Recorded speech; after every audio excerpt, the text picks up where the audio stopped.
Είσοδος. Καμία παραβίαση. Ίχνη ληστείας. Κανένα.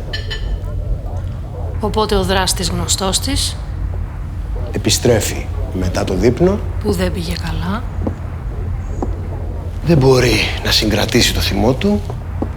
Και εν βρασμό ψυχής τη σκοτώνει. Ο δράστης πανικοβάλλεται. Και το σκάει, αφήνοντας τα πάντα ως έχουν.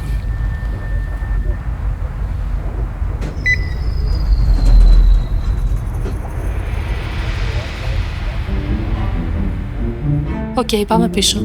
Πως βαριέμαι τώρα να κρίσεις σε βρασμό ψυχής και... Δεν θα μας πάρει πολύ. Η μικρή μας είπε ποιος το έκανε.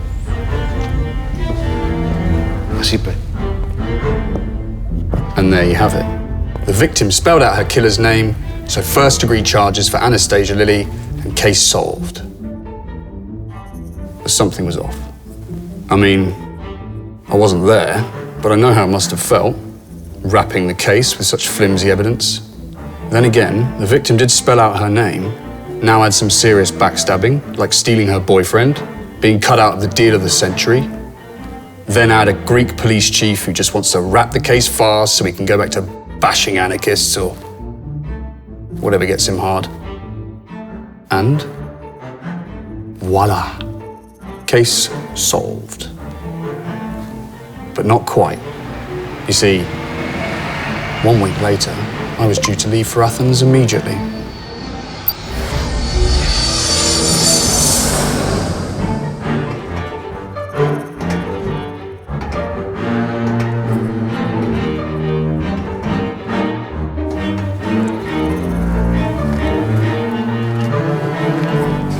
You know the cliche in movies and TV. There's a case. Local cops are assigned. FBI shows up, takes over the case. Local cops get pissed but comply. Sorry to ruin it for you. That's just sloppy TV writing. Never happens in the real world. And besides, I'm not the FBI. I'm not even a cop. I fucking hate cops.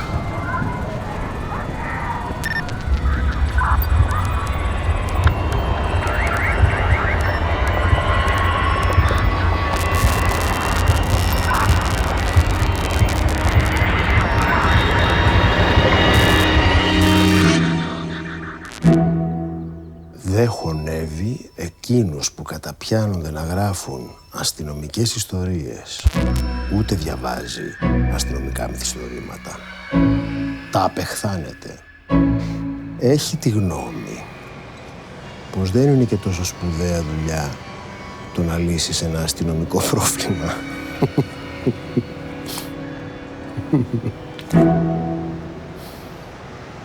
Πάντως αυτό πρώτη φορά το βλέπω.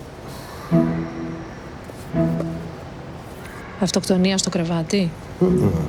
Σημείωμα αυτοκτονίας σε λάπτοπ. Μεγαλώσαμε. Το ίδιο μου λέει και ο γιος μου. Θα στεναχωρηθεί μόλις το μάθει. Ακούει κλασική μουσική ο γιος σου. Μόνο. Πόσο χρονών είναι? 15. 15 χρονών κλασική μουσική. Δεν έχεις ιδέα από παιδιά, Θες να μου εξηγήσεις? Ευρυπίδης Βενιζέλος. Ιδρυτής του κουιντέτου Κουιντάνα.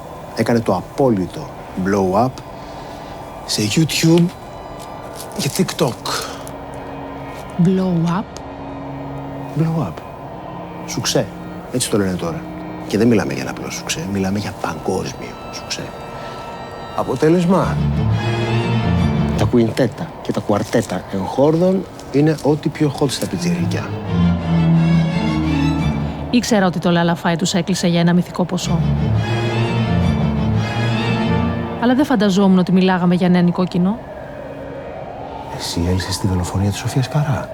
Ναι, αλλά η υπόθεση έκλεισε γρήγορα. Δεν χρειάστηκε να το ψάξω πέρα από τον τόπο του εγκλήματος. Δεν μπήκα στα της συμφωνίας. Πρώτα η Χαρά, τώρα ο Βενιζέλος. Σαν κάποιος να έχει βάλει στόχο το κουιντέτο. 3. 3, ναι.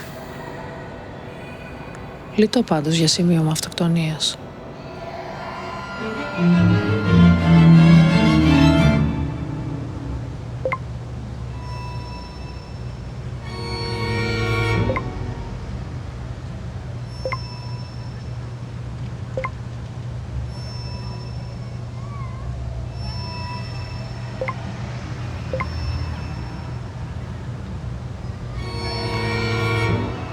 Τι σκέφτεσαι?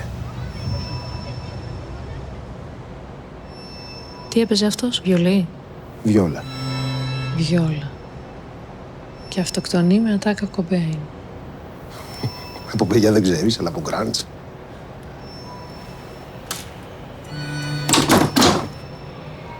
Ο λόγος που το κουιντέτο έκανε blow up ήταν γιατί έπαιρνε κομμάτια των Nirvana και τα διασκεύαζε σε κουιντέτο εγχόρδων. Τα πιτσιρίκια φυσικά δεν είχαν ιδέα από Nirvana, αλλά ακούσαν μουσική με ψυχή και κολλήσανε. Οπότε τον αυτοκτονήσει με ατάκα κομπέιν έχει νόημα. Προφανώς. Και για πες εσύ που ξέρεις από πιτσιρίκια, τι έγινε μετά τη δολοφονία της Κάρα? Μου τα λέει όλα ο μικρός με τον Νι και με το Σίγμα. Το Λάλα Φάι δεν ακύρωσε το συμβόλαιο. Αντιθέτως, η δημοσιότητα που πήρε το κουαρτέτο πια ήταν τεράστια. Και ξέρεις τι λένε? There's no bad press, only press. Όμως τους πίεσε να ξεφύγουν λίγο από τους Nirvana, να διευρύνουν το ρεπερτόριό τους. Αυτό ο Βενιζέλος το θεωρούσε ξεπούλημα. Καλλιτέχνης ενάντια στο σύστημα. Ακριβώς. Δείξε μου όλο το σχήμα. Το να διασκευάσουν, ας πούμε, Cure, οι Smiths το θεωρούσε ιεροσυλία. Οπότε το Λάλα Φάι απείλησε να σπάσει μονομερώς το συμβόλαιο. Ενώ αν αυτοκτονούσε σαν το είδωλό του, το πρες στα κόκκινα, η συμφωνία μια χαρά και τα μερίδια μόνο 3. Θες να πεις δηλαδή ότι... Δολοφονήθηκε και τοποθετήθηκε εδώ για να μοιάζει με αυτοκτονία. Ναι, αλλά πού βλέπεις εδώ δολοφονία? Εδώ. Εδώ. Εδώ. Και εδώ.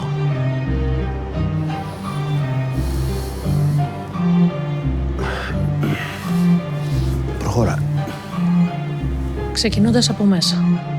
Δεν υπάρχει παραβίαση πόρτας, ίχνη ληστείας, ίχνη πάλης. Ο Βενιζέλος άνοιξε την πόρτα στο δράστη. Τον ήξερε. Ο δράστης τον δηλητηρίασε και τον έσυρε εδώ με το χαλί του διαδρόμου.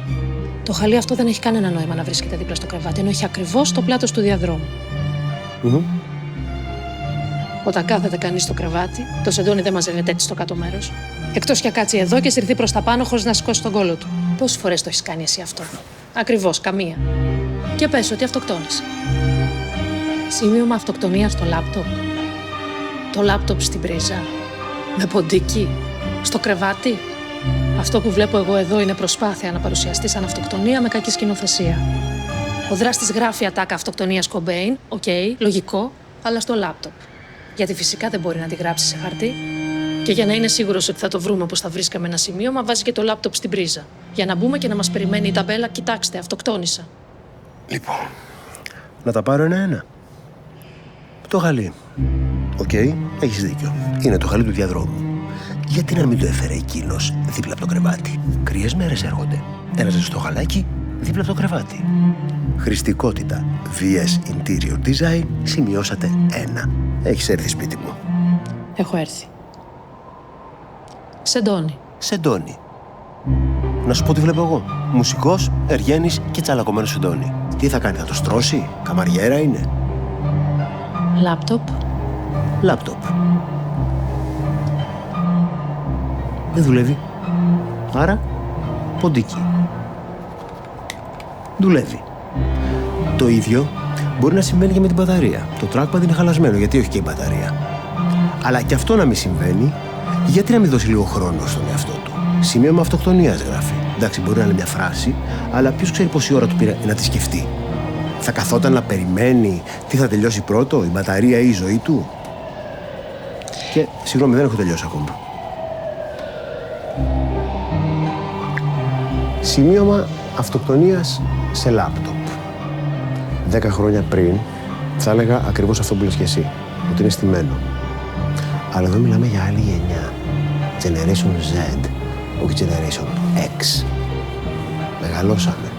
Τα πιτσιρίκια σήμερα δεν μπορούν ούτε την υπογραφή τους να βάλουν σε χαρτί, όλα εδώ είναι. Η αυτοκτονία παίζει. Ναι. Αλλά κάποιος από τους 3 του σχήματος δολοφόνησε το Βενιζέλο, όπως ακριβώς σου είπα. Και ξέρεις ποιος. Και δεν θα μου πεις. Πες. Δώσε μου το κινητό σου.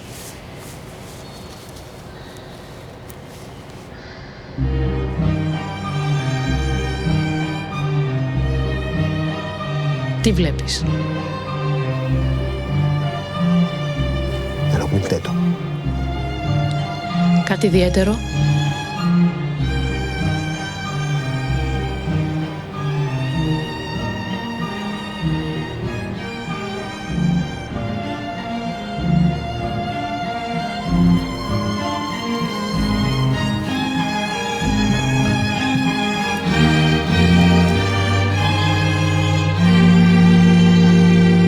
And this is where I enter the story.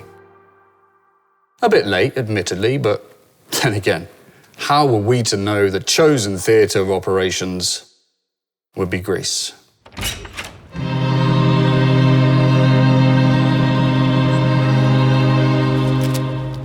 In any case, this case is clearly as big as they come, so only the best agent could be assigned to it.